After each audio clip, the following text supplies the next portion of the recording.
Suzanne, Part 2. Monsieur de Marelle bowed. "Very well. If I lose you, we can meet here again in an hour." The two young people disappeared in the crowd, followed by the husband. Madame de Marelle said, "There are two girls who will have 20 or 30 millions each, and Suzanne is pretty in the bargain." He made no reply. His own thought coming from the lips of another irritated him. He took Clotilde to see the painting. As they crossed the conservatory, he saw his wife seated near La Roche-Mathieu, both of them almost hidden behind a group of plants. They seemed to say, "We are having a meeting in public, for we do not care for the world's opinion." Madame de Marelle admired Karl Markovich's painting, and they turned to repair to the other rooms. They were separated from Monsieur de Marelle. He asked, "Is Laurine still vexed with me?" "Yes, she refuses to see you and goes away when you're mentioned." He did not reply. The child's sudden enmity grieved and annoyed him. Suzanne met them at her door and cried, "Oh, here you are! Now, Bel-Ami, you're going to be left alone, for I shall take Clotilde to see my room." And the two women glided through the throng. At that moment, a voice at his side murmured, "Georges!"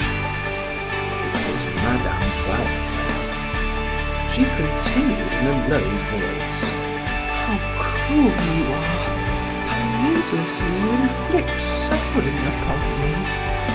I bade Suzanne take that woman away, that I might have a word with you. Listen, I must speak with you this evening, or you do not know what I shall do. Go into the conservatory. You will find a door to the left through which you can reach the garden. Follow the walk directly in front of you. At the end of it you will see an arbor.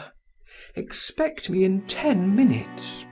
If you do not meet me, I swear I will cause a scandal here at once." He replied haughtily, "Very well, I shall be at the place you named in 10 minutes." But Jacques Rival detained him. When he reached the alley, he saw Madame Walter in front of him. She cried, "Ah, here you are! Do you wish to kill me?"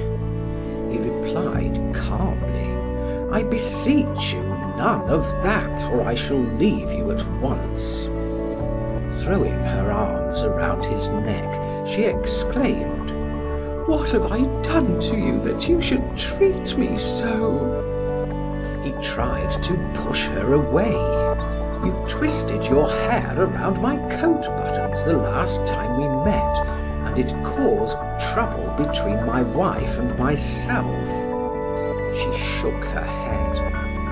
"Ah, your wife would not care. It was one of your mistresses who made a scene. I have none." "Indeed? Why do you never come to see me? Why do you refuse to dine with me even once a week? I have no other thoughts than of you. I suffer terribly. You cannot understand that your image, always present, closes my throat, stifles me, and leaves me scarcely strength enough to move my limbs in order to walk.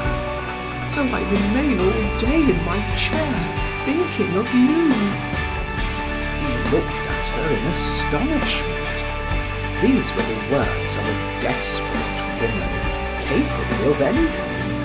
He, however, cherished a vague project, and replied, "My dear, love is not eternal. one loves and one ceases to love. When it lasts, it becomes a drawback. I want none of it. However, if you will be reasonable and will receive and treat me as a friend, I will come to see you as formerly. Can you do that?" She murmured, "I can do anything in order to see you." "Then it is agreed that we are to be friends, nothing more." She gasped, "It is agreed."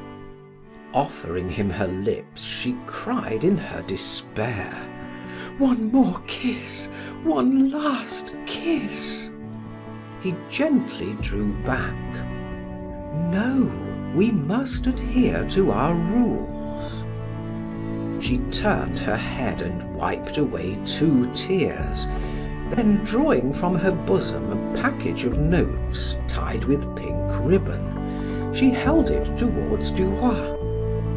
"Here is your share of the profits in that Moroccan affair. I was so glad to make it for you. Here, take it." He refused. "No, I cannot accept that money." She became excited. "Oh, you will not refuse it now. It is yours, yours alone. If you do not take it, I will throw it in the sewer. You will not refuse it, Georges." He took the package and slipped it into his pocket.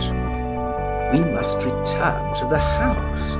You will take cold." "So much the better. If I could but die." She seized his hand, kissed it passionately, and fled toward the house. He returned more leisurely and entered the conservatory with head erect and smiling lips. His wife and Laroche were no longer there.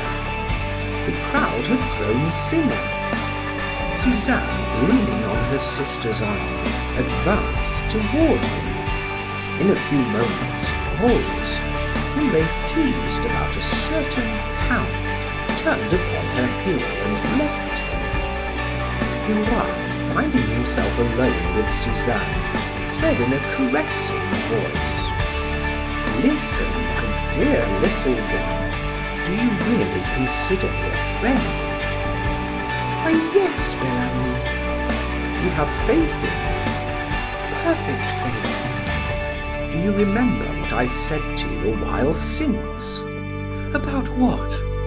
"About your marriage, or rather the man you would marry." "Yes."